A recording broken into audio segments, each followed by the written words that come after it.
Ano yung sunod dyan, Ken? Dito na, mga kababayan. Ang sunod, mga kababayan, ay dito tayo sa text message ni PBBM at ni Undersecretary Adrian Bersamin. Ito ha, mga kababayan. So, ano yan, Ken? Ito na. Mga kababayan, ito na ngayon, itong text message ni PBBM di umano na nilabas ni Tinio at ni Erese, no, na galing daw kay Libiste. Itong text message na palitan dahil may kickback daw si PBBM. So kung naalala ninyo mga kababayan, itong text message na to ay inilabas nga ni Tinio galing kay Libiste at galing kay Libiste, isinare naman ni Erese. Ito ha, mga kababayan. BNC text message. Ito ha, mga kababayan. PBBM at Bersamin. Ito na, mga kababayan. Baka magtaka kayo. Ito ha.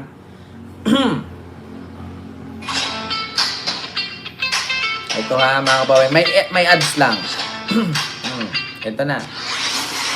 So far, ang nakita ho natin, double hearsay, triple hearsay po yung pong mga aligasyon. So, I think wala hong ibang pwedeng makapagbigay linaw nito, hindi mga kongresista, kundi si Yusek Bersamin po mismo. Hindi tatayo sa korte ang mga aligasyong pinalutang ni ACT Teachers Party List Representative Antonio Tinio na may record umano ng palitan ng text messages sina Pangulong Ferdinand Marcos Jr. at dating Presidential Legislative Liaison Office Undersecretary Adrian Bersamin kaugnay ng kickbacks sa budget insertions. Ito ay hanggat walang affidavit o sinumpaang salaysay mula kay Bersamin ayon kay House Public Accounts Chairperson at Bicol Zero Party List Representative Terry Ridon. Sinasabing ipinakita ni Batangas 1st District Representative Leandro Legarda Leviste ang umano'y communication record sa mga kapwa kongresistang sina Representative Tinio at Caloocan 2nd District Representative Edgar Erice. Absent yung pong confirmation from the person who made the messages himself, it won't hold in court. It won't hold in an impeachment trial. Ibig sabihin, nakatiwangwang lang po yan sa Court of Public Opinion. Aminado si Congressman Tinio maituturing na hearsay ang ipinakita Ma'am sa Brenda, kanila ni ingat po. Congressman Leviste na screen recording ng umano'y palitan ng text messages nina PBBM at Adrian Bersamin. Bukod dito, meron pa umanong hawak na video affidavit ni Bersamin si Representative Leviste. Sa huling Facebook, Ingat ka po, Ma'am Brenda Barton. Ayan, Erese Tinio Martires. Erese Tinio Marites ng Kongreso. Sabi ni Ray. So, ngayon mga kababayan, may hawak daw si Libeste na video at screen record ng usapan daw ni PBBM at ni Yusek Bersamin. The Truth Defender, may galap shoutout po. post ng kongresista, tumanggi na itong magbigay ng ibang pahayag at sa halip ay itinuro sina Congressman Tinio at Erice kaugnay ng issue. Sa kabila nito, naniniwala pa rin si Representative Tinio na dapat imbestigahan pa rin ng ombudsman ang mga aligasyon. Ayan na, mga kababayan. Noong tinanong itong si Libeste kung talagang totoo ba na mayroong usapan, anong ginawa ni Libeste? Itinuro si Tinio at si Erice. Nakikita nyo, mga kababayan? Ako, patay ha. Ulitin ko ha. Napakinggan nyo ba? Ayan na. May hawak daw. Ito. Aminado si Congressman Tinio maituturing na hearsay ang ipinakita sa kanila ni Congressman Leviste na screen recording ng umano'y palitan ng text messages nina PBBM at Adrian Bersamin. Bukod dito, meron So, aminado si Tinio na hearsay. Sa madaling salita, chismis lang. Kwento lang. Hearsay. Aminado siya. Pero pinagpilitan niya. So, ngayon, nung itinanong na kay Libiste kung totoo ba o hindi, itinuro naman ni Libiste kay Tinio at kay Erese. Tignan nyo. pa umanong hawak na video affidavit ni Bersamin si Representative Leviste. Sa huling Facebook post ng kongresista, tumanggi na itong magbigay ng ibang pahayag at sa halip ay itinuro sina Congressman Tinio at Erice kaugnay ng issue. Ayan na. Imbis na tanungin si Libiste kung totoo ba ito o hindi, Hindi na sumagot. Itinuro na si Irise at si Tinio. Sabi ko nga sa inyo, di ba, nung nakaraan, paano to kung kagipitan na? Paano kung magkasuhan na? Aaminin ba ni Leandro to o baka magturuan na lang kayo? Ayan na nga, mga kababayan. Nagturuan na nga. Nagtuturuan na sila. Oo, ito ha, mga kababayan, basahin natin. Ito, mga kababayan, mula sa Prime FM. Ayan na, si Libeste yan, si Libeste. O, basahin natin itong statement ni Libeste, mga kababayan. Libeste itinangging kumpirmahin ang umano'y text message sa pagitan ni PBBM at ni Yusek Bersamin, kaugnay sa kickback sa flood control.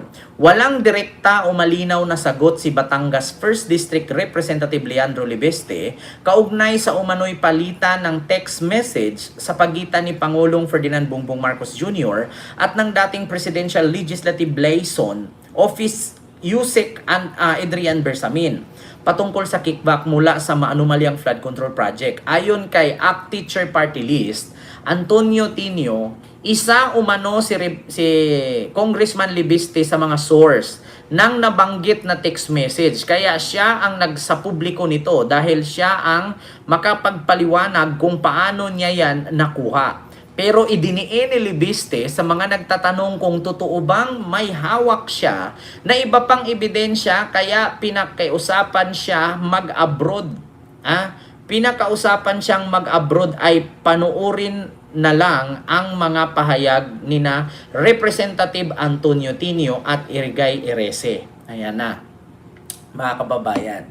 Noong itinanong ng mga reporter or ng media kung Libiste, may mga hawak ka pa bang ibang ebidensya patungkol sa text message ni PBBM at ni Bersamin. Ang sagot ni Libiste, itanong nyo na lang kay Irese at kay Tinio. Nako, patay ka dyan.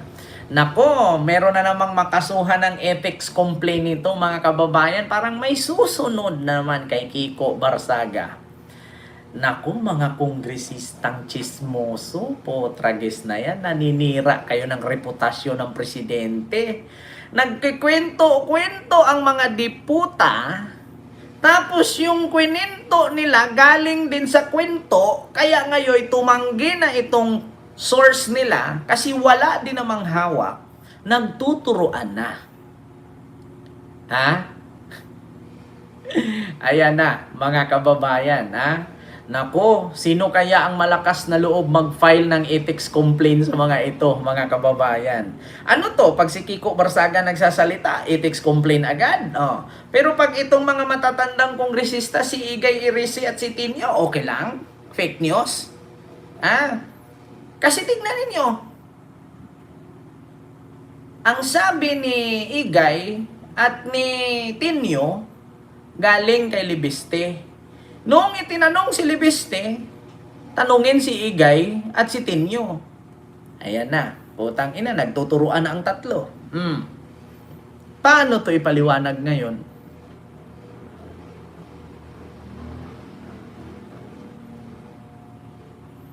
Diba? Paano to, mga kababayan, maipaliwanag ngayon ni Tinio at ni Irese? Putang ina, mga kababayan. Paano yan ipaliwanag ni Tinio? Mismong si Leandro Libiste itinanggi at ayaw na magsalita. Sa kabila nito, naniniwala pa rin si Representative Tinio na dapat imbestigahan pa rin ng Ombudsman ang mga aligasyong ito. Everything I'm telling you is of course hearsay. Diba? Literally, dahil Kita ninyo? Everything I'm telling you, of course, hearsay. So, ibig sabihin, inamin niya na hearsay or chismis lang. Aligasyon lang, kwento lang.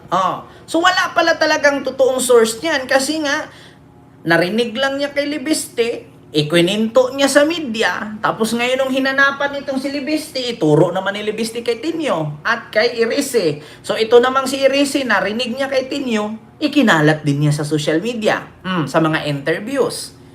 So nagtuturuan sila tatlo ngayon. Galing sa fake news, pinakalat ng fake news, narinig kahit fake news, pinakalat ulit.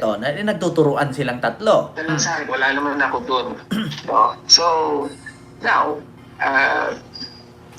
may hearsay, pero may bahagi rin na may physical evidence, and that is the record, the actual recording of the May hearsay, pero may bahagi din ng mga physical evidence. Natural, buhay pa yung pinag-uusapan ninyo. Nandyan pa si Adrian at si PBBM, humihinga. So may physical evidence. Pero ang tanong kasi dyan, saan nga yan galing? Saan galing yung pera at may pera ba talaga? At sino ang pagpapadalan at saan gamitin? Nako, mag-file na kayo sino mga nanonood ngayon dahil sa mga ito, mag-file na kayo ng ethics complaint. 'Di ba? Asan na yung mga DDS diyan na mahilig mag-file ng ethics complaint? 'Di ba? Asaan na yung mga sinabi ninyo diyan? At yung mga mahilig mag-file diyan, kunting kibo ay file agad. Tupasyo, mag-file ka na kay Tinio at kay Iris eh. Bakit hindi mo filean? Kasi bakit? Kay PBBM, hindi kay Sara? 'Di ba? Yan ang mahirap sa inyo eh. Ito, ako po nanawagan sa mga kongresista ha, wala akong pangalanan. Pero utang na loob po mga putang ina. Binuto kayo ng taong bayan para gumawa ng batas. Sinahuran kayo mula sa tax namin para magtrabaho para sa amin. Hindi para gumawa ng chismis. Punyeta! Wala kayong pinagkaiba kay Aimee. Si Aimee naging senador, walang nagawang batas, kundi puro chismis. Ngayon kayo naman, sa Kongreso, puro chismis. Hindi pa ba kayo nagtanda? Tignan nyo si Kiko Barsaga, puro chismis ang ginawa na suspended. Sana kayo din. Imbes na gumawa kayo ng batas, gumawa kayo chismis. Putang ina naman Mahiya naman kayo. Mahiya kayo, oy. Binuto kayo ng taong bayan para magserbisyo sa bayan. Sinahuran kayo ng mga tax na pinagpaguran namin. Tapos ang ginawa nyo, nagchichismis lang kay putang ina. Ba't hindi na lang kayo dyan maglagay ng lamesa sa kanto, tapos maghubad, magtagay ng gin bilog, tapos magchichismisan kayo dyan. Hindi ba kayo nahihiya? Lahat kayo nakabarong?